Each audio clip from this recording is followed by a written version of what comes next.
1월 17일 요미우리 신문의 기사에 따르면 일본 관광청이 지난해 12월 일본을 방문한 한국인 관광객 수가 전년 동월 대비 63.6% 감소한 24만 8천 명이라고 발표했다고 보도했습니다.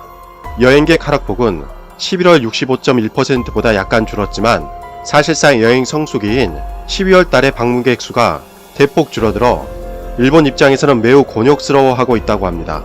2019년 전체 기간을 확인해보면 일본을 방문한 한국 관광객은 25.9%나 줄어든 558만 4,600명으로 확인되었습니다.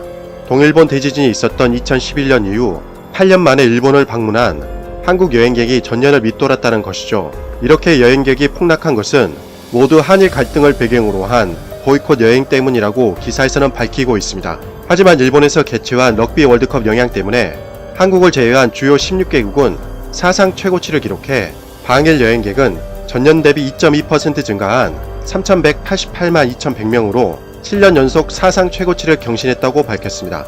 럭비 월드컵 때문에 호주나 유럽 등에서 방문한 여행객들이 많았다는 것이죠. 국가별로는 중국이 1위로 14.5% 증가한 959만 4,300명이었고 2위가 한국이었다고 밝혔습니다. 3위는 대만으로 2.8% 증가한 489만 600명으로 확인되었습니다. 여전히 일본을 방문한 여행객은 한국이 2위이지만 여행객들이 일본에서 돈을 얼마나 사용했는지 나타내는 1인당 소비액을 살펴보면 사정이 전혀 다르다고 합니다. 1인당 소비액을 확인해보면 럭비 월드컵을 보기 위해 체류 기간이 길었던 호주가 24만 9,128엔으로 가장 많았고 2위가 영국으로 24만 2,000엔, 3위가 프랑스로 23만 8,000엔으로 나타났습니다.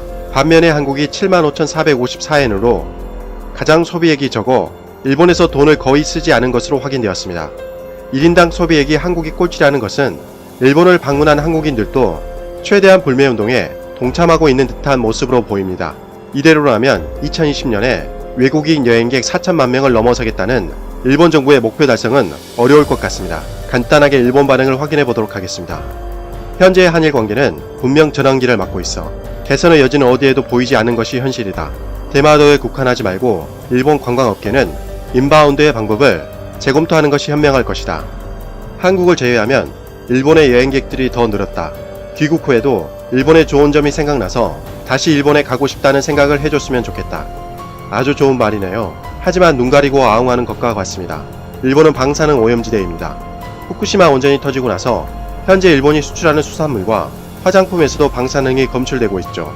일본 정부와 일본인들은 방사능에 대해서 전혀 문제가 없다고 주장하지만 현실은 그렇지 않습니다. 물론 후쿠시마를 제외한 일본은 안전하다고 주장할지도 모릅니다.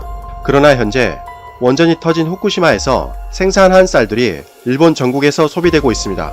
특히 일본 식당과 편의점에서 일본산이라는 원산지만 붙어 팔리고 있죠. 외국인들은 일본을 잘 모르고 있기에 아무런 꺼리낌 없이 음식을 먹고 있지만 만약 이 사실을 알게 된다면 여행객들은 일본 정부와 일본인들의 무책임한 태도에 분노를 표할 것이 분명합니다. 이런 상황인데도 귀국 후에 일본의 좋은 점만 생각날까요? 여행객들에게 가장 중요한 것은 안전과 건강입니다. 그것을 무시하는 일본의 현실이 매우 안타깝네요. 2020년 도쿄올림픽도 마찬가지입니다. 도쿄올림픽은 후쿠시마에서 성화봉송을 시작합니다. 동일본 대지진으로 후쿠시마 원전이 폭발한 것에 대해서 이제는 완벽하게 부활했다는 것을 알리기 위한 취지이겠지요. 그러나 이것은 호의로 일본을 방문하려는 여행객들의 건강을 담보로 하는 무모한 선택이라는 것입니다. 일본은 지금이라도 방사능에 대해서 솔직해져야 할 때입니다. 그저 한국은 가까운 나라일 뿐 일본에게 사이 나쁜 형제보다 오히려 보통 남들이 더 낫다. 이 댓글은 오히려 제가 하고 싶은 말이네요. 일본이야말로 한국에 온갖 나쁜 짓을 많이 했습니다. 부인할 수 없는 증거가 다수 발견되는 상황에서 일본은 강제징용과 위안부에 대해서 사죄는커녕 인정조차 하지 않고 있죠. 최근에는 수출 규제까지 감행해서 불매운동이 전국적으로 일어났습니다. 그런데 가해국 일본이 마치 피해를 입은 듯한 생각을 하고 있네요. 일본은 제2차 세계대전 전범국이라는 사실을 명심했으면 하네요. 이상 가치왕 채널이었습니다. 시청해주셔서 진심으로 고맙습니다. 항상 건강하시고 복 많이 받으세요.